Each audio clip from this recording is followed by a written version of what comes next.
¿Qué tal? Muy buenas noches. Soy Salvador Delgado de Formación Católica Ya. El día de hoy les damos la más cordial bienvenida a este curso llamado Virtudes Teologales. El día de hoy nos acompaña Carlos Loría, que va a ser el expositor precisamente de este curso. Te doy la bienvenida, Carlos Loría. Gracias. Gracias por... Gracias, Salvador. Gracias, muy buenas noches tengan todos ustedes. Es realmente un privilegio y un gusto estar aquí con todos ustedes por esta vía electrónica. Ahora aprovechar esta tecnología que, que nos tiene en casa a todos, pero también nos tiene muy cerca a todos nosotros y cada vez más cerca de Dios. Entonces, les agradezco mucho a todos ustedes que están aquí acompañándonos a este curso. Eh, voy a Voy a estar un rato con ustedes, más o menos una hora, vamos a estar aquí con este curso y yo espero que todas las dudas que lleguen ustedes a tener, por favor, escríbanlas en el chat de ahí de Facebook, ¿sí? Vamos a estar revisando y cachando todas esas preguntas para que al final, si nos da tiempo de contestar todo, se contesta. Si no, igual en esta misma grabación que vamos a dejar en el Facebook, pues ahí vamos a ir contestando todas las respuestas a todas sus preguntas. Entonces, pues vamos a empezar para que no se nos haga Muy más bien. tarde y vamos a Carlos, iniciar. vamos a hacer nada más oración La para... oración, sí, por favor, es lo que te iba a pasar la palabra para la oración. Muchas gracias. En el nombre del Padre, del Hijo y del Espíritu Santo. Amén. Amén. Ven Espíritu Santo, llena los Llena corazones. los corazones de tus fieles y enciende en ellos el fuego de tu amor. Envía tu Espíritu Creador y renueva Y la faz. renueva la paz de la tierra. Padre nuestro que estás en el cielo, santificado sea tu nombre. Venga a nosotros tu reino. Hágase tu voluntad en la tierra como en el cielo. Danos Danos hoy nuestro pan de cada día. Perdona perdón nuestras ofensas, como como también también nosotros perdonamos a perdonamos los a los que que nos nos ofenden. ofenden. No nos dejes No caer en nos la dejes tentación, caer en la líbranos tentación del y mal. líbranos del mal. Amén. Amén. En nombre del Padre, del Hijo y del Espíritu Santo. Amén. Adelante, Amén. Carlos. Gracias, Salvador. Bueno, pues vamos a dar inicio. Vamos a ver, ¿qué significa virtud teologal? Bueno, virtud teologal significa costumbre de hacer obras buenas para Dios. O sea, son las cosas que hacemos por Dios y para Dios. Teos quiere decir Dios. Son las virtudes que hacemos para Dios. Y estas virtudes vienen en el primer mandamiento.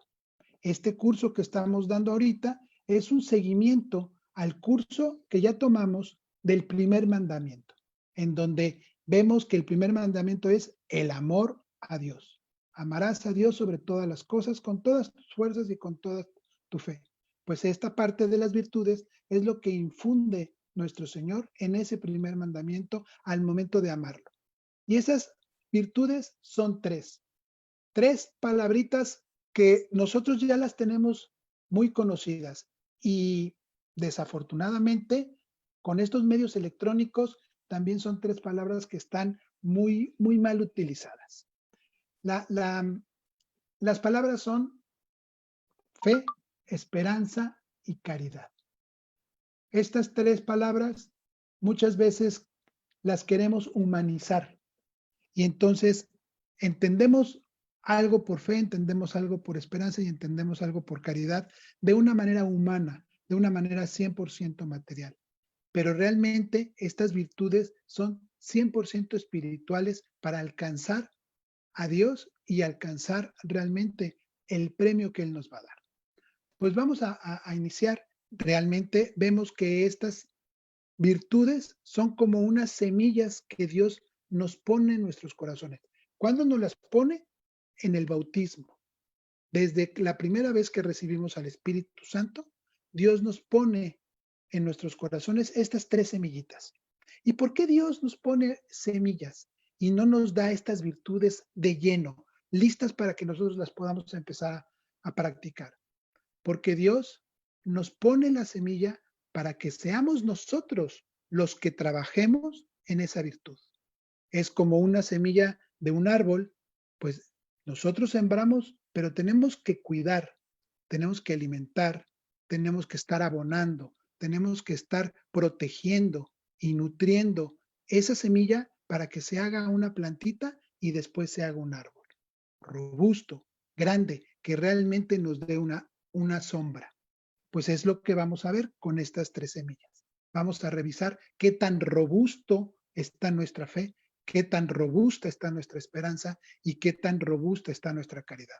Eso es lo que vamos a revisar en esta parte. Vamos a iniciar con fe. Fe. ¿Qué es lo que entendemos por fe? Fe es la virtud por la cual amamos y creemos en Dios y en todo lo que Él nos ha revelado por medio de nuestra Santa Iglesia. Significa tomar por cierta todas esas verdades reveladas por Dios.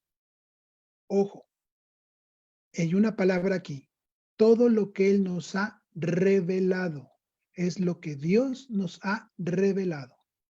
Fe es creer en aquello que a lo mejor yo no puedo entender, no lo puedo ver, no lo puedo tocar, no lo puedo pesar, no lo puedo medir. ¿Por qué? Porque si yo pudiera pesarlo, medirlo, tocarlo, no sería fe, sería ciencia. Y la ciencia y la fe son 2 temas completamente independientes. Pero lo que siempre nos han querido hacer pensar es que la fe y la ciencia se contraponen, chocan entre ellas. Y eso no es cierto. Al contrario, la ciencia es un complemento, se complementa con nuestra fe. ¿Sí?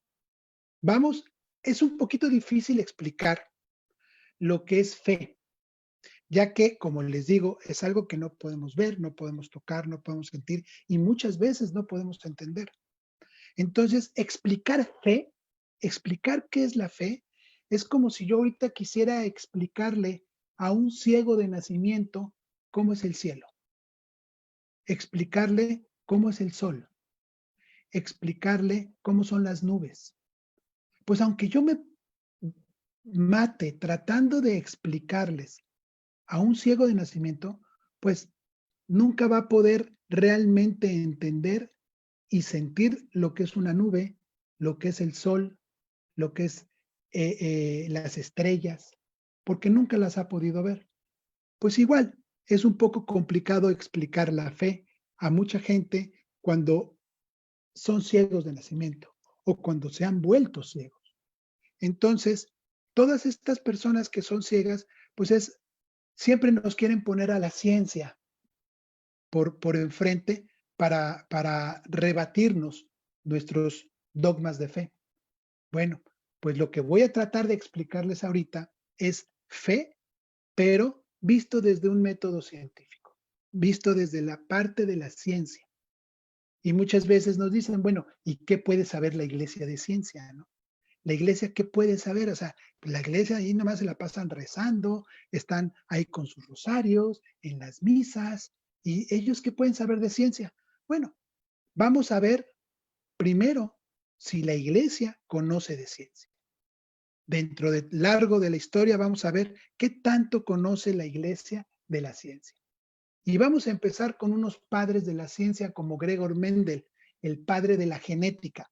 Todos conocemos las teorías de Mendel cuando estudiamos biología en la secundaria. Bueno, pues les tengo una noticia.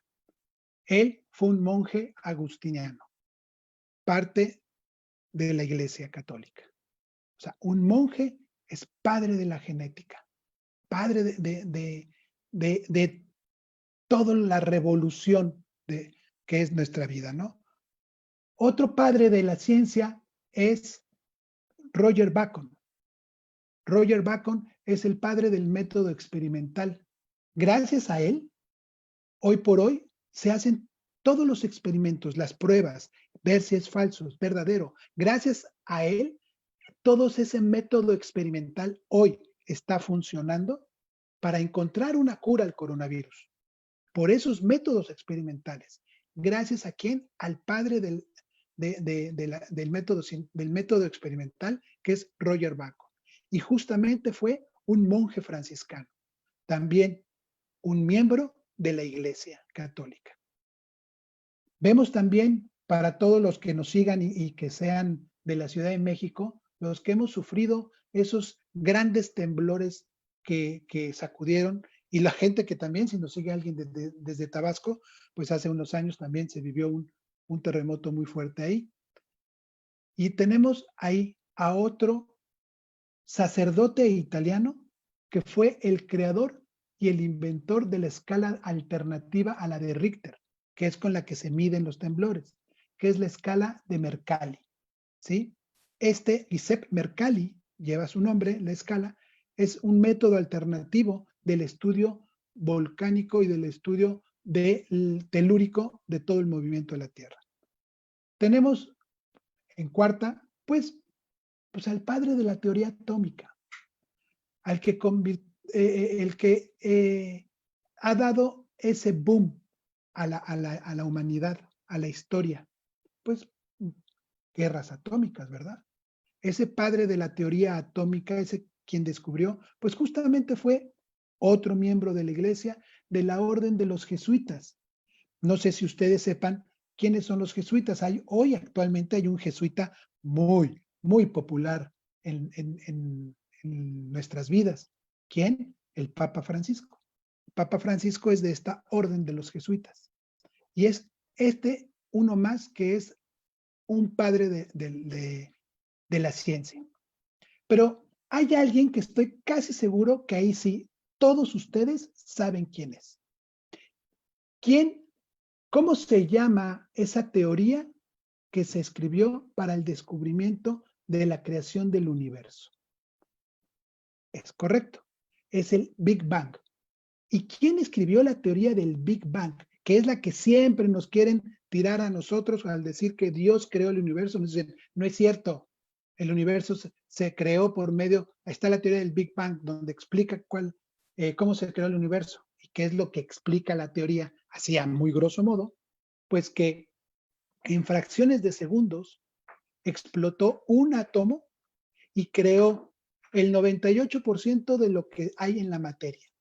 Toda la materia que se conoce en el universo fue creada en milésimas de segundos por medio de una explosión, de un átomo primario. ¿Y quién escribió esa teoría? Pues fue un matemático, un belga, ¿sí? Que se llama Georges Lamassière, sacerdote católico, ¿sí? Que en 1933 este matemático, este sacerdote católico, viajó justamente con Albert Einstein, ¿sí? A California para dar unos seminarios. Y después de que Georges Lamassière diera su teoría y detallara su teoría del Big Bang, Einstein se levantó, aplaudió y le dijo, esta es la más bella y satisfactoria explicación sobre la creación que jamás había oído. Y Georges Lamassière hizo esta explicación del Big Bang para sustituir la creación de Dios. No, al contrario, dio y explicó esta teoría del Big Bang para hacernos entender cómo Dios creó el universo. Y Georges Lamassière nos dice 3 claves para que no confundamos la fe con la ciencia. Y esas claves, estos 3 puntos que nos da él, ¿qué son? Primero nos dice, la fe no se opone a la ciencia, proporciona un saber acerca de la revelación que no compite en el mismo terreno científico positivo con, con la fe. ¿Sí? La fe no nos permite adivinar la composición de la materia, ni cómo se fueron formando las montañas y los continentes. No, la fe nos habla de Dios y de todas las demás cosas en su relación con Él, porque Dios no es un objeto mundano, material o susceptible de medida o de peso. Dios es Dios. Dios no es un ídolo. Dios es omnipotente. Dios lo es todo. Entonces aquí vemos cómo Georges Lamassière explica la creación del universo sustentado en qué? En la creación de Dios. Lo que nuestro Señor quiso darnos y lo que Georges Lamassière, en su entender, nos quiso explicar cómo Dios le hizo para crear el universo. Ahora, vamos a tratar de hablar de la creación. Vámonos un poquito más atrás. Voy a tratar de relatarles el Génesis de de acuerdo con los descubrimientos científicos. Voy a tratar de detallarles y de explicarles lo que dice la Biblia en el Génesis y lo que los científicos nos dicen, para ver si realmente hay una coincidencia o no como coincidencia, sino más bien todos los procesos científicos conocidos hasta hoy coinciden con ese relato que fue escrito hace miles de millones de años. La Biblia nos dice que el universo fue creado en 6 días y la ciencia nos dice que el universo tiene más o menos como 14,000 millones de años. ¿Cómo pueden estar de acuerdo con esto? Según el orden de la creación en la Biblia, pareciera extraño. Obtienes la luz en el primer día y la luna y las estrellas y el sol en el cuarto. ¿Cómo? O sea, ¿cómo está esto? ¿Cómo funciona? No lo entiendo, ¿sí? Bueno, eso es lo que voy a tratar de explicarles de una manera muy breve de cómo coincide el Génesis, el primer texto de la Biblia, y la ciencia. Vamos a comenzar y vamos a primero a explicar lo que es la palabra día, porque es donde viene la confusión. Día en hebreo se dice yom, el cual esta palabra yom tiene muchos significados. Voy a poner un ejemplo. Es como si ahorita yo les dijera, en los días de la Revolución Mexicana sucedió esto y esto y esto. Estoy hablando específicamente del día, de un hecho de 24 horas, o estoy hablando de una época, de un momento en la historia, de una etapa en la historia. Pues me estoy refiriendo a un momento en la historia. Otro ejemplo es como si yo les dijera, hoy el día estuvo hermoso, está hermoso el día de hoy, y a la hora empieza a llover. Y entonces ya no cambia el significado de mis palabras cuando dije, el día de hoy está hermoso. No, no cambia. ¿Por qué? Porque cuando dije, el día está hermoso y lo dije hoy el día está hermoso, estoy hablando de este momento. Yo no sé si dentro de una hora va a estar nublado, pero ahorita el decir el día de hoy está hermoso lo estoy hablando como si fuera en este momento. Ahora, obvio, nuestro lenguaje, el español, tiene aproximadamente 150,000 palabras. Y el hebreo antiguo que se utilizó cuando se escribió el Génesis, pues tenía más o menos 3,000 palabras. Entonces, obvio, no había tantas palabras como ahora para definir y para explicar yom fuera día o dijera época o era. No había una palabra para definir la palabra época o la palabra era. Todo se resumía con esta palabra que es yom. Si hoy quisiera escribir nuevamente en hebreo antiguo, que Dios creó el universo en 6 periodos, en 6 épocas, ¿sí? Tendría que utilizar la palabra yom y diría 6 días, ¿sí? Es la mejor forma de poder utilizar o de poder escribir lo que se estaba diciendo en ese momento. Uno de los grandes eruditos hebreos del siglo XX, que entiende y traducía perfectamente el hebreo antiguo, es el doctor Jackson Archer. Y él escribió en base a esa evidencia interna, al observar la Biblia, de que la traducción día, escrito en el Génesis, no tenía ninguna intención de decir de una manera literal 24 horas, sino que era una época, un tiempo. Hay también otra teoría que se llama teoría de los días y etapas. Esta es parte un poquito más de Romanos. Esta teoría indica que cada día es un largo periodo de tiempo. Y quiero comentar que con esta teoría hay ateos que han revisado y han visto y han leído el Génesis y han entendido mucho más y comprendido mucho más al cristianismo. Y esta teoría de etapas días coincide también con lo escrito en la Biblia y es lo que vamos a tratar de explicar. En Génesis 1:1 dice, Dios creó el cielo y la tierra y la ciencia nos indica que al menos se tomó 9,000 millones de años para crear los planetas, el Sol, la Luna, las estrellas, la Tierra. Y luego tenemos también en el capítulo Génesis, capítulo 1, en el versículo 2, 3 y 4, que habla sobre la tierra. Dios preparó la tierra para el hombre, porque Génesis 1 toma alrededor de 4.500 millones de años. Eso quiere decir que cada día, son 4 días, que cada día es más o menos de 500 millones de años. ¿Sí? Entonces, no tomemos literal la palabra día, sino es una época, es un tiempo. Dios lo hizo en 6 épocas, en 6 tiempos, en 6 eras. Ahora, pues vamos a ver a la Biblia y no a la ciencia. A veces omitimos en Génesis del capítulo 1 el versículo 2, pero este verso del Génesis es la clave. Si omitimos omitimos todo. Y el capítulo 1, versículo 2, ¿qué es lo que dice? La tierra estaba sin forma, vacía, y las tinieblas cubrían la superficie del abismo, y el Espíritu de Dios se movía sobre las superficies de las aguas. Vamos a revisar qué es lo que dice este versículo de la Biblia y qué no dice este versículo de la Biblia. Solo dice que había oscuridad y la oscuridad del abismo que está en la superficie de la tierra. Esto no dice que el universo sea oscuro. La mayoría piensa que no había luz en el universo, pero no dice eso. Dice que la tierra está oscura.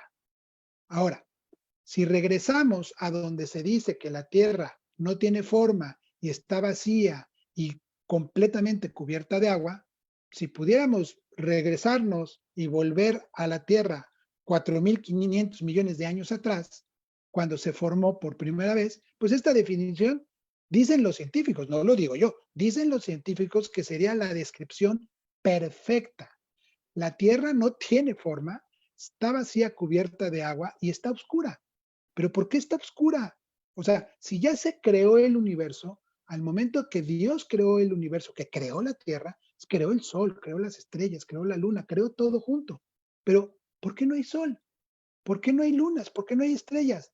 Sí las hay. Claro que las hay, claro que las creó. Pero ellas están, el sol está ardiendo, está brillando, pero en la superficie de la tierra había tanto polvo, tanto escombro, tanto material del espacio exterior que bloqueaba por completo la luz del sol, como nos lo indica en la Biblia. Ahora vamos a ver qué sucede después, una perspectiva desde la superficie de la tierra, donde el Espíritu de Dios se está moviendo. La historia registrada en Génesis 1 sigue notablemente el orden de los eventos como lo describen las teorías científicas actuales. Así que vamos a caminar rápidamente a través de esos 6 días del Génesis.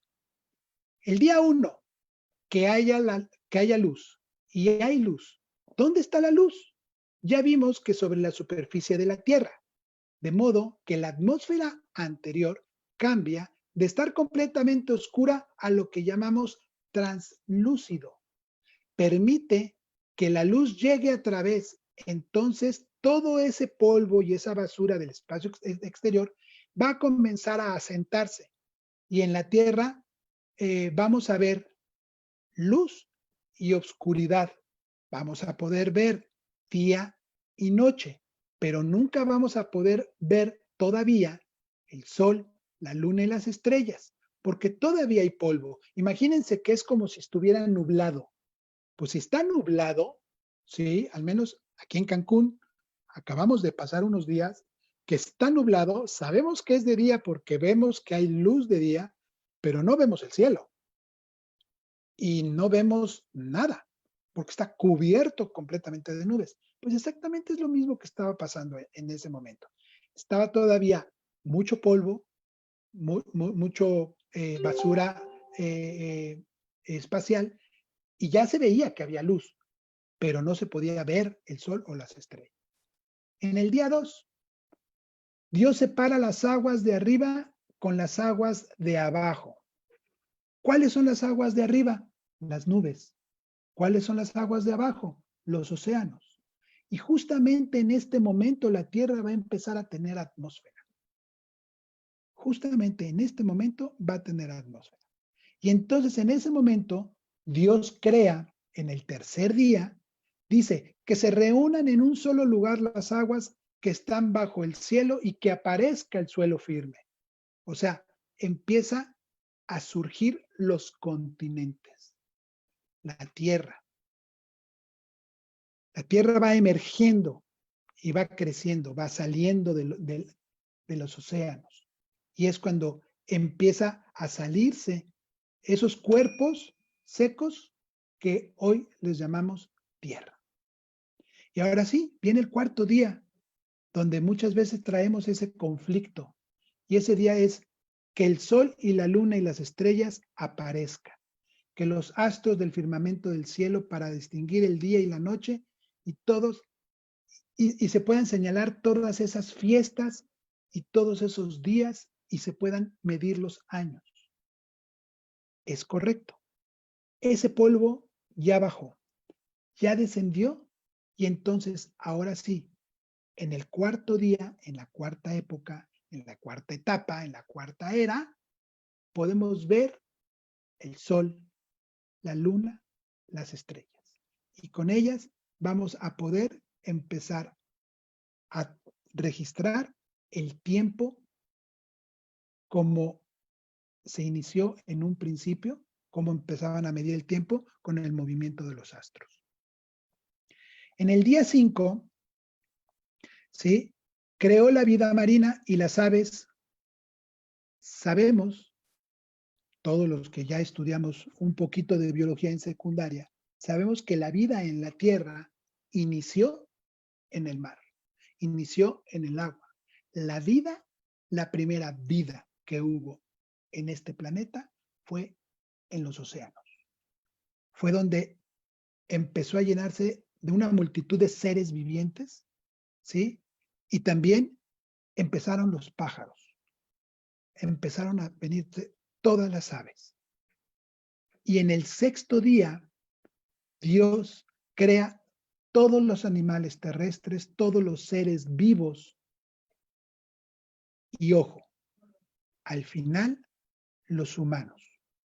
Y los humanos somos los únicos. ¿Y por qué somos los únicos hijos de Dios?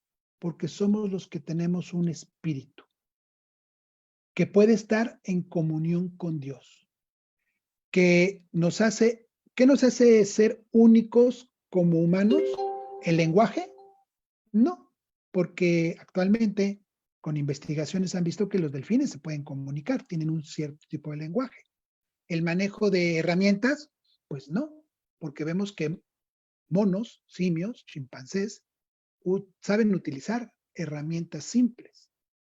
Más bien, nos hace únicos, como dijera Blaise Pascal, que fue un escritor, un político, teólogo católico, matemático, filósofo, que nos dice, hay un vacío de forma de Dios en nosotros,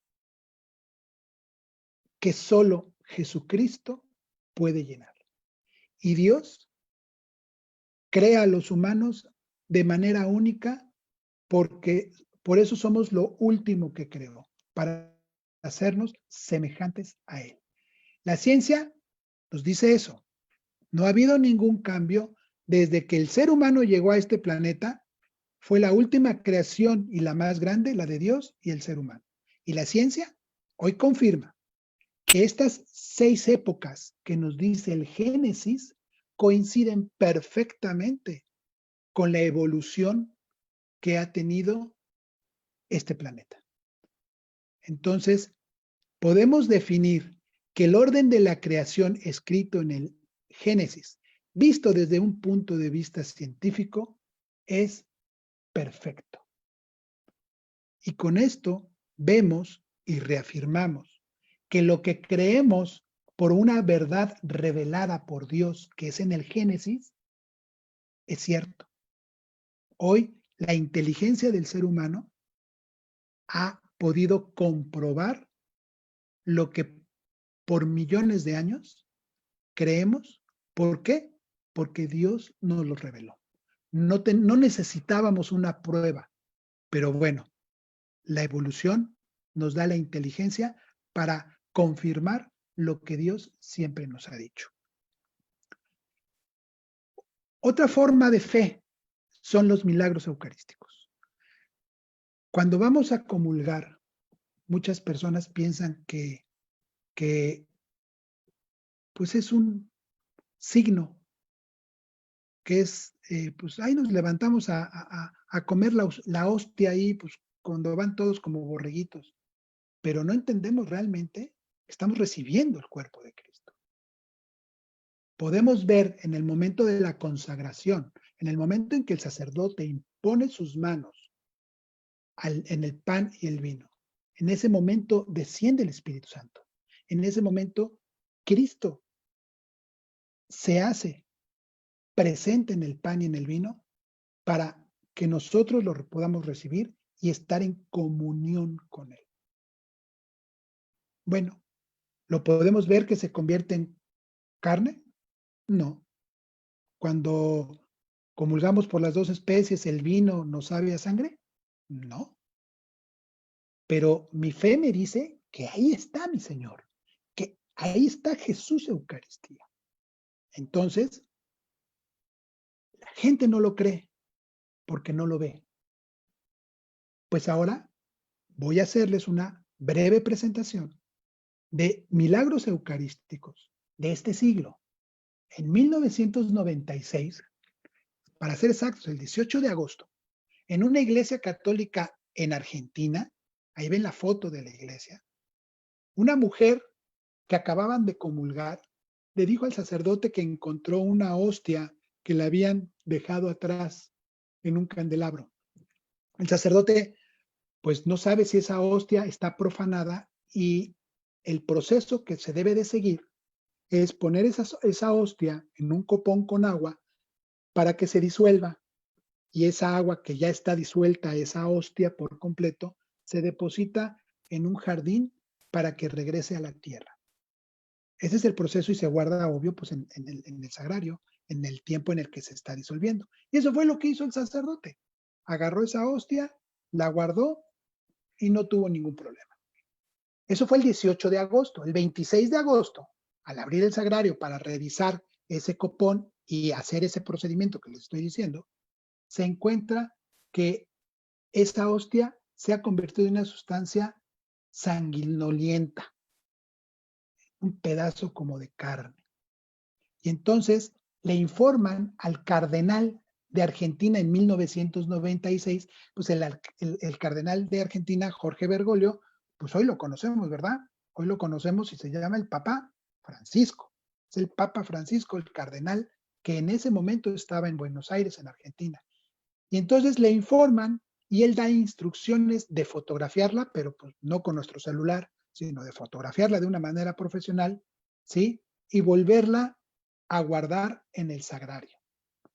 Ok, lo hacen y cuando este 26 de agosto y hasta el 6 de septiembre que van y le toman las fotografías, se dan cuenta que esa hostia ha aumentado de tamaño y que ya parece un trozo de carne y había un tamaño considerablemente más grande. 3 años se mantuvo la hostia en el tabernáculo, o sea, en el sagrario. Y para acabarla, le pusieron agua destilada. Alguno de ustedes que sea médico sabrá que si pone agua destilada, pues la descomposición va a ser mucho más rápida. Pues no, aquí se dan cuenta que no sufrió ningún tipo de descomposición y que sigue la prueba. Entonces, 3 años, o sea, no se había deshecho. ¿Y qué es lo que pide entonces el cardenal Bergoglio, o sea, actualmente el Papa Francisco? ¿Qué es lo que pide? Que le vayan a hacer una prueba científica y que la vayan y que la lleven a un laboratorio de Buenos Aires para que le hagan una prueba. Solamente que tomen un pedacito, lleven y digan, ¿me pueden decir, por favor, qué es este pedacito? ¿De qué proviene? ¿Qué es? ¿Qué? Hágale todos los estudios que le tengan que hacer y me dice qué es. Y el laboratorio reporta Pues que es un hallazgo de células humanas rojas y blancas y que es parte de un tejido de un corazón humano. El, parte de ese corazón indica el científico, que ahorita les voy a decir su nombre, que es del ventrículo izquierdo. Aquí en nuestro grupo de aquí de nosotros de formación católica tenemos un cardiólogo y pues a lo mejor igual alguno de ustedes es cardiólogo o médico, sabrá que el ventrículo izquierdo es por donde sale la sangre, o sea, entra por el ventrículo derecho, se purifica en el corazón, sale y bombea el corazón, bombea la sangre ya limpia, ya purificada, ya oxigenada, la vuelve a bombear al cuerpo para que vuelva a circular. Bueno, pues justamente es del ventrículo izquierdo. Nosotros le llamamos diosidencias. ¿Por qué del ventrículo izquierdo? Porque es justamente la parte que ya sale purificada.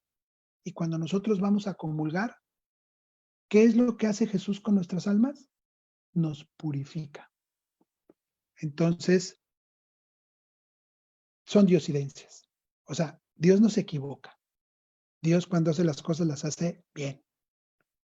Y aquí entonces se dan cuenta en estas pruebas científicas que se movía o que se latía como si fuera un corazón de humano vivo. O sea, como si la muestra la hubieran hecho de un corazón vivo, no de un corazón muerto. Entonces les llama la atención y el cardenal Bergoglio en su momento pide al doctor Ricardo Castañón Gómez que sea contratado para realizar pruebas adicionales. Y él viene hasta el 5 de octubre, ¿sí? Y en representación, con representantes del cardenal, el doctor Castañón toma una muestra, pero él no la manda al laboratorio de Buenos Aires, él la manda a un laboratorio de su confianza, que es en Nueva York, para que le informaran qué resultados podíamos tener ahí. Y el laboratorio de Nueva York informa que la muestra recibida era de un tejido muscular de un corazón humano vivo y que coincidía con todos los datos del primer laboratorio, que obvio el laboratorio de Nueva York no sabían que ya había una muestra, pero ve el doctor Ricardo Castañón que las dos pruebas, las dos muestras, los dos resultados de dos laboratorios, uno en Argentina y el otro en Nueva York, coinciden al 100%. Pide entonces el doctor Castañón, un científico completamente ateo, ¿sí? Pide que si hay algún otro milagro como este en la historia y le dicen que sí, que está el milagro del anciano, donde no solamente la hostia se convirtió en carne, sino el vino se convirtió en sangre. Incluso el vino se hicieron 5 pelotitas. Si ustedes le dan un poquito de zoom a la foto de donde dice Milagro del Anciano, van a ver un cáliz con 5 pelotitas. Y tiene una peculiaridad, son esas 5 pelotitas, tienen distintos tamaños, pero al momento de pesarlas, todas pesan lo mismo. Entonces, cuando hacen las pruebas y piden resultados del milagro del anciano, un milagro eucarístico del siglo VIII, o sea, hace 1200 años, ¿sí? Y ven que el tipo de sangre de ambas pruebas es AB positivo. Y ven que el ADN de ambas pruebas, el ADN del milagro eucarístico del siglo VIII con el milagro eucarístico del siglo XX, el ADN son idénticos. E incluso dicen que es de la misma persona, porque son idénticos. Y que ambas dicen ser de un corazón humano vivo a pesar de todos los años que han transcurrido. Estamos hablando que ya transcurrieron, en el de 96 ya transcurrieron más de 3 años, ya van para 4 años. Y el del siglo VIII, pues bueno, 1200 años, ¿no? Al ver, bueno, ya sabe el doctor Castañón que dice, ok, las dos muestras me dicen que es lo mismo. Ok, pero ¿a quién pertenece esa sangre AB positivo y a quién pertenece ese ADN? Entonces el doctor Castañón solicita el permiso para hacer una comparación con el santo sudario, que es el que ustedes ven a su mano izquierda, y con la sábana santa, que es el que está a su mano derecha. Y ven que las 4 muestras, o sea, la muestra de la hostia del milagro eucarístico de 1996, con el milagro eucarístico del siglo VIII, con el santo sudario y con la sábana santa de hace 2000 años, coinciden al 100%. Al final de la presentación yo dejo una webgrafía, pero ustedes si ahorita gustan pueden anotar y busquen en Google Conferencia de Milagros Eucarísticos Dr. Ricardo Castañón y van a ver, ya ahí sí ya documentos, fechas, nombres de los científicos que se involucraron en hacer todo esto. Lo van a ver todo detallado, dura como 1 hora y media la conferencia del doctor Castañón. Yo tuve el gusto de conocerlo y he tomado 2 conferencias con él. Hoy por hoy es un católico ferviente porque no necesitó que llegara nadie a catequizarlo para convertirlo. Él solito se convirtió al ver este milagro eucarístico. Entonces, con esto, yo les quiero decir a ustedes, fe es creer en todo lo que Dios me ha revelado. No necesito probarlo. Si en algún momento la ciencia lo prueba, ya sé cuál va a ser el resultado. Va a ser lo que Dios me reveló, lo que Dios me dijo, porque yo sé que Dios no me va a mentir. Entonces, espero con esta parte haber podido explicar un poquito mejor lo que es fe. Fe es creer y es la verdad. Todo lo que Dios nos ha revelado es verdad. Y el que vive en la verdad no morirá. Y siempre estaremos con él. La siguiente virtud que vamos a platicar es la virtud de la esperanza.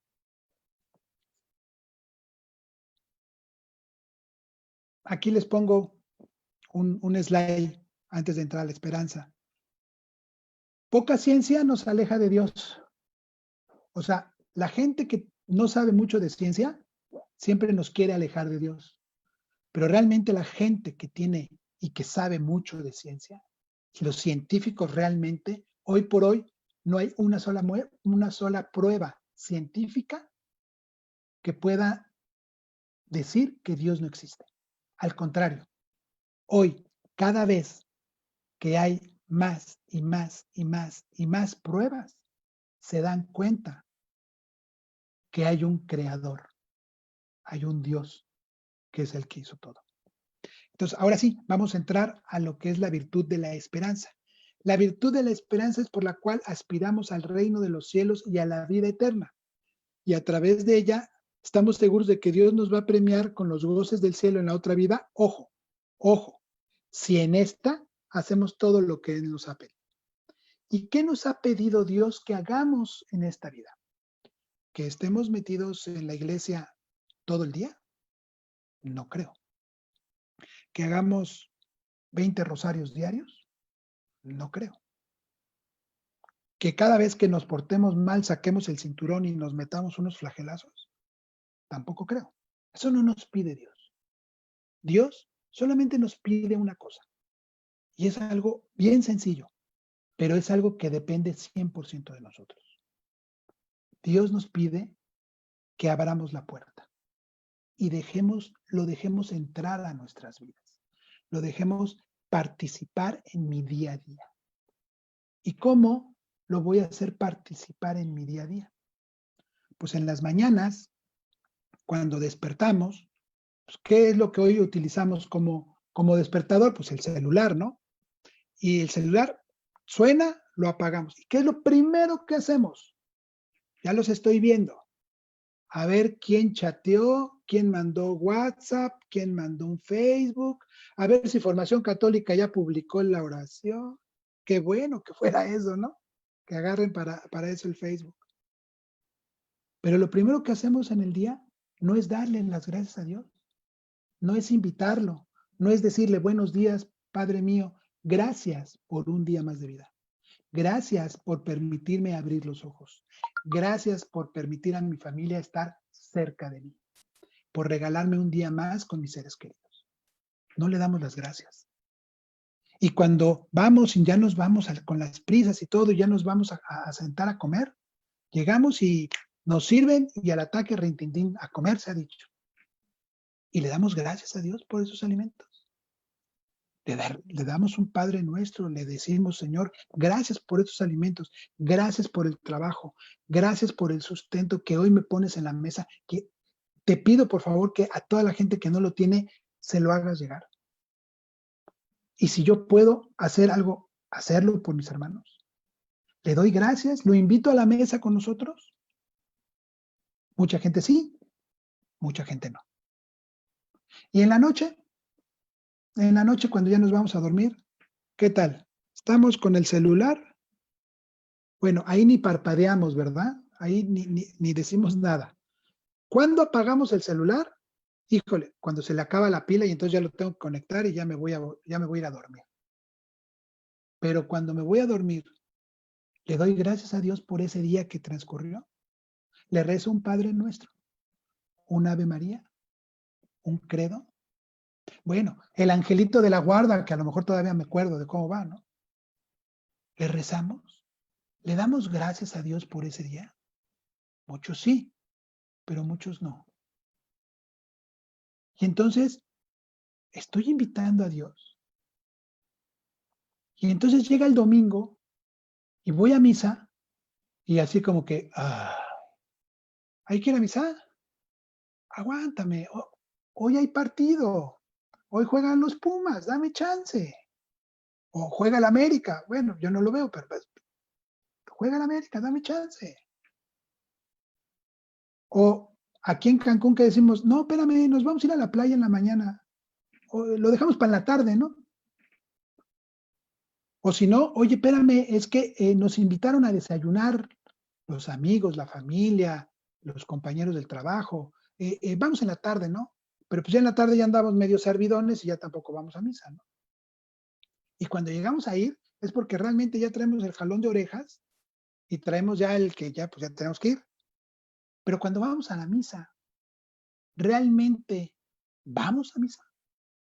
Escuchamos lo que está diciendo el sacerdote, escuchamos las lecturas, lo que Dios nos quiere decir, o está mi mente trabajando y está en otro lugar y está más preocupada en ver quién vino, quién no vino, cómo vienen vestidos, quién no vienen vestidos, que cae en ese niño, en vez de estar en la misa. Y lo peor de todo, cuando Jesús nos invita a desayunar, si vamos en la mañana a la misa, pues nos invita a desayunar, si vamos en la tarde nos invita a comer y si vamos en la noche pues nos invita a cenar. Y Jesús nos invita y tiene la mesa puesta. Y Dios nos invita. ¿Y qué le hacemos? Le hacemos un desprecio y no le aceptamos ese alimento de vida. ¿Y cuántas veces y cuántas personas cuando vamos a misa no comulgan? Y no comulgan porque a lo mejor porque no se han confesado. Y si no se quieren confesar, pues tampoco se quieren comulgar. Pero también muchas gentes que pues no comulgan porque pues no, ¿para qué? Bueno, es como si me invitaran a una reunión en sus casas y me invitan y va todo mundo y yo no voy. Y después vuelven a hacer otra invitación y yo no vuelvo a ir. Y me dicen por ahí, oye Salvador, gracias por la invitación, pero no puedo ir. ¿Qué va a suceder? Va a llegar un momento en que van a hacer una cena muy elegante, muy bonita, donde a lo mejor tienen que pagar porque pues, ya es una cosa más cara. Y ahí sí voy a querer ir, ¿no? Dicen que a la gorra ni quien corra, ¿no? Y ahí sí voy a querer ir, pero ahí Salvador a lo mejor no me va a invitar, porque si lo he despreciado tantas veces que me ha invitado a su casa y lo he despreciado, pues igual, esta vez va a decir, ¿para qué lo invito? Amigos no somos. Nunca ha tratado de ganarse mi amistad. Nunca me ha dado esa oportunidad de ser amigos, porque cada vez que lo invito no viene. Pues más o menos igual nos dice Dios. Y Jesús nos lo explica con una parábola. y se las quiero compartir. Vamos a ver qué es lo que dice esta parábola. Es del Santo Evangelio según San Lucas, es en el capítulo 14, versículos del 15 al 24. Y dice así: en aquel tiempo, uno de los que estaban sentados a la mesa con Jesús le dijo: dichoso aquel que participe en el banquete del reino de Dios. Entonces Jesús le dijo: un hombre preparó un gran banquete y convidó a muchas personas. Cuando llegó la hora del banquete, mandó a un criado suyo avisarles a los invitados que vinieran porque ya todo estaba listo. Pero todos, sin excepción, comenzaron a disculparse.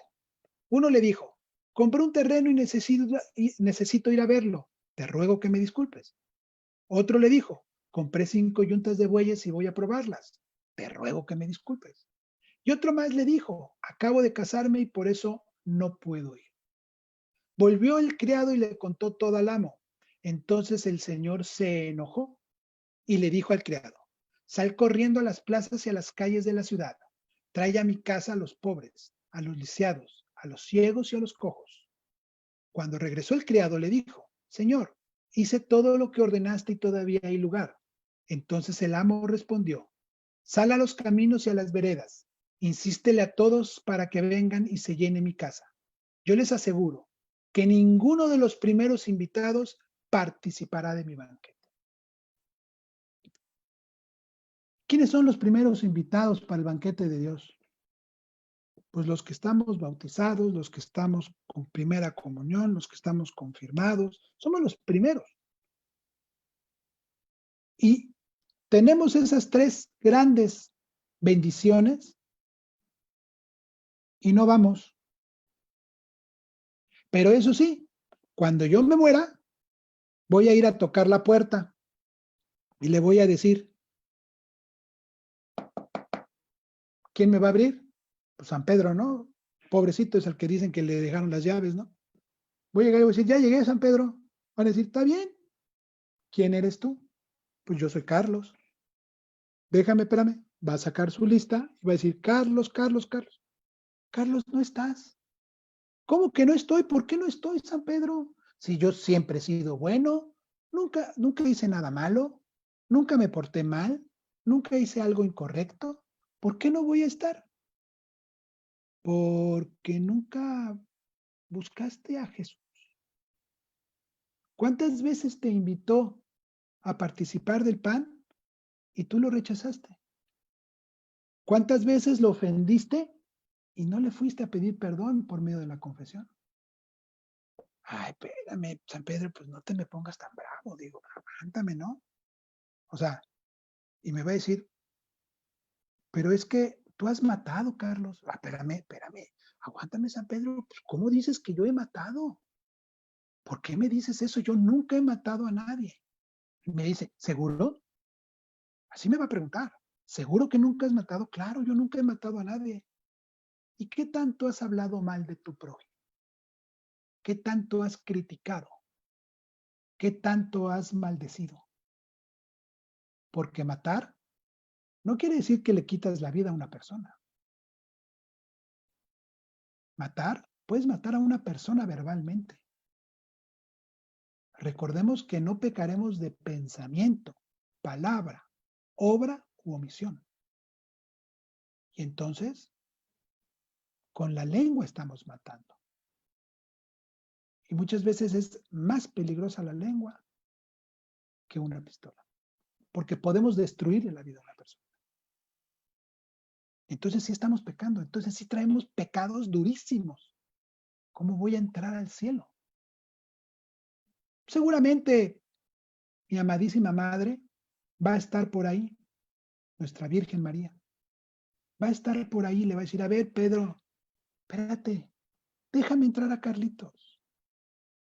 Pero, madrecita, déjame entrar a Carlitos. Es bueno.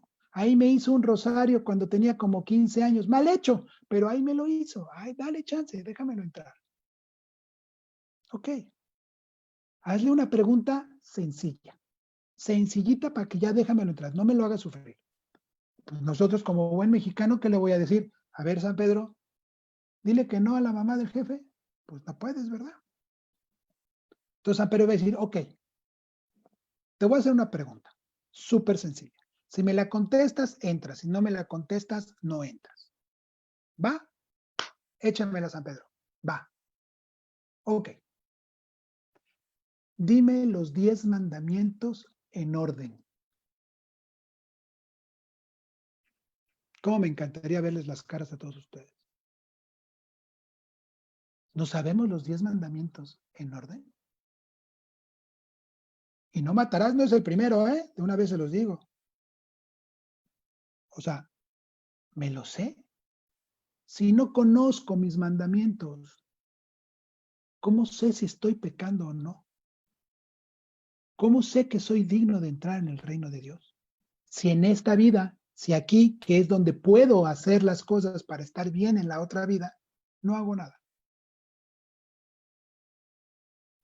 ¿Cuál es el primer mandamiento? ¿Se lo saben ustedes? Escríbanlo ahí en el chat. ¿Saben cuál es? Ya lo vimos. Amarás a Dios sobre todas las cosas. Y justamente esa es la virtud de la caridad. Amar a Dios sobre todas las cosas. Con toda tu alma, con todas tus fuerzas y con todo tu ser. Esa es la virtud de la caridad.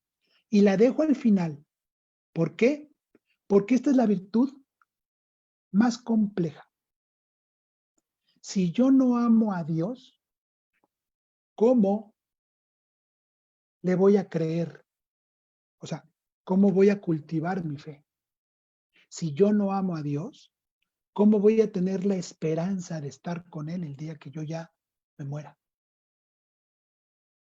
¿Realmente amo a Dios? ¿O digo que lo amo de dientes para afuera? ¿Realmente yo estoy con Dios? Hagámonos esa pregunta. Hoy por hoy, no sé, aquí en el foro, cuántos jóvenes hayan. Yo espero que muchos. Y me gustaría que los jóvenes escribieran ahí en el chat que dijeran, hoy, ¿cómo me pueden decir ustedes que están hoy la sociedad joven, los chavos, 13 a 20, 22 años? ¿Los jóvenes cómo están? ¿Fríos? ¿Distantes? ¿Con una baja de valores? No estoy diciendo que todos, o sea, no. O sea, hay muchísima gente que tiene muchísimos valores, muchísimos educación, muchísimas formación, pero hay muchísimos que no lo tienen. Hay muchísimos jóvenes aquí, nosotros aquí en Cancún lo vemos mucho. Aquí vemos que los jóvenes de 14, 15 años, ¿sí? Prostituyéndose en el día en las plazas comerciales. Tuvieron que poner mucho más vigilancia en las plazas para que esto no sucediera. Eso es en la plaza aquí Malecón Américas. A mí me tocó ver cómo los jovencitos se andaban ofreciendo, las muchachitas se le ofrecían a los señores y los muchachitos a las señoras. Y había muchachitos que también a señores. ¿Dónde están? ¿Dónde está esa juventud? Esos muchachos de hoy. Hicimos un experimento social en la escuela de mi hijo. Mi hijo está saliendo de secundaria. Y se hizo un experimento. Hablaron, porque tuvieron unas clases y expusieron la existencia de Dios. Ya no, la pregunta ya no es, oye, ¿amas a Dios? No, la pregunta ya es, ¿crees en Dios? Y les tengo una triste respuesta. El 70% contestan que no, que Dios no existe. ¿Dónde están? ¿Por qué no creen en Dios? ¿Por qué no aman a Dios? ¿Ellos tienen la culpa de no amar a Dios? ¿O de quién es la culpa? Pues yo creo que la culpa es de todos, ¿no? Los que somos papás, los que somos padrinos, que no hemos dado esa formación y educación a nuestros hijos. Por eso tenemos estas páginas, ¿no? Por eso está Formación Católica, porque queremos dar ese granito de arena que nosotros podamos dar a ustedes para formación, para amar a Dios, para compartirles y traspasarles el amor que tenemos a Dios, traspasárselos a todos ustedes. Tener caridad significa esforzarse por cumplir los mandamientos. No quiere decir que ya voy, me confieso y no vuelvo a pecar. No, no, sí voy a volver a pecar porque mi naturaleza es así. Pero me voy a esforzar, voy a trabajar para no hacerlo. ¿Sí? Amar a Dios sobre todas las cosas, pedirle perdón por nuestros pecados y ofrecerle lo que hacemos y lo que sufrimos. Ofrecérselo a Dios, saber amar a Dios. Con esto termino esta plática de virtudes teologales.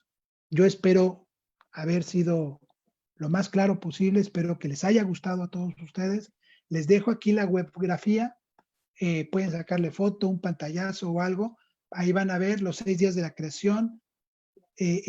Toda esta plática que les dije está sacado de portales científicos, ¿sí? Donde estamos demostrando por parte de científicos la existencia de Dios. Entonces, Salvador, te cedo la palabra. Carlos, muchísimas gracias por este curso. Mm, Tenemos algunas preguntas, enseguida te voy a comentar algunas de ellas que nos están haciendo todos los seguidores de la página. Sí, Sé que es un curso que tú das frecuentemente y esa es la razón por la que te pedimos aquí en Formación Católica que se lo fueras exponiendo a todos los seguidores. Muchísimas gracias, Carlos. De verdad es que estuvo sumamente interesante y voy a empezar con las preguntas. Dame un segundo. sí. Abriéndolas. Dame un segundo. Aquí está. Una de ellas es que si se puede agrandar la fe. ¿Cómo ¿Se agrandar? puede agrandar la fe? Claro, por medio de la oración, por medio de la comunión, por medio de acercarte y conocer más a Dios. Vuelvo a repetir, si la clave es ama a Dios, aprende a amar a Dios. Si tú amas a Dios, en automático te va a venir la fe. No la tienes que pedir.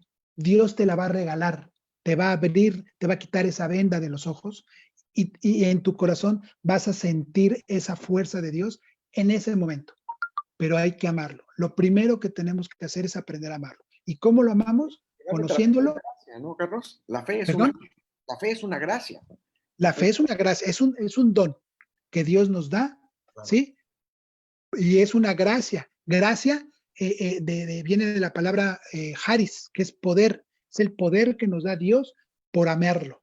O sea, es ese poder. Recuerda que si nuestra fe tuviera el tamaño de una semilla de mostaza, hasta montañas moveríamos. Claro, Vean claro. la película de esta la de este niñito, ay, se me fue el nombre. Little Boy, la película de Little Boy. Esa es una película preciosa que te explica perfectamente lo que es la fe. Sí, totalmente de acuerdo contigo. Bueno, muy bien, aquí tenemos otra pregunta. Bueno, tiene que ver con esto mismo. ¿Y la fe nos la da Dios o nace de nosotros? Bueno, esto creo Nos que las da Dios.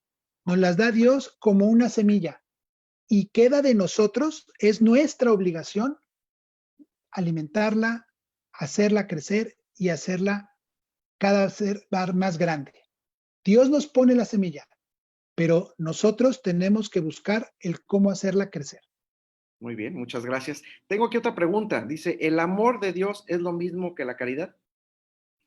El amor de Dios es lo mismo que la caridad. Amar a Dios sobre todas las cosas es el amor. Amor y caridad son sinónimos, es la misma.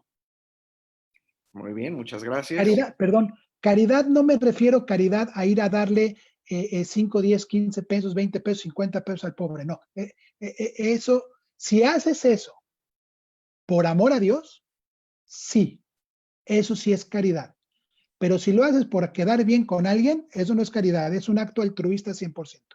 Claro, totalmente de acuerdo contigo. Muy bien, aquí tenemos otra pregunta. Dice, ¿hacer oración es un acto de caridad o tienen que hacer actos externos? No, no, no. Hacer oración es un momento íntimo para hablar con el Padre. Una cosa es orar y otra cosa es rezar. Lo que yo les dije que hicieran en las noches sería es rezar.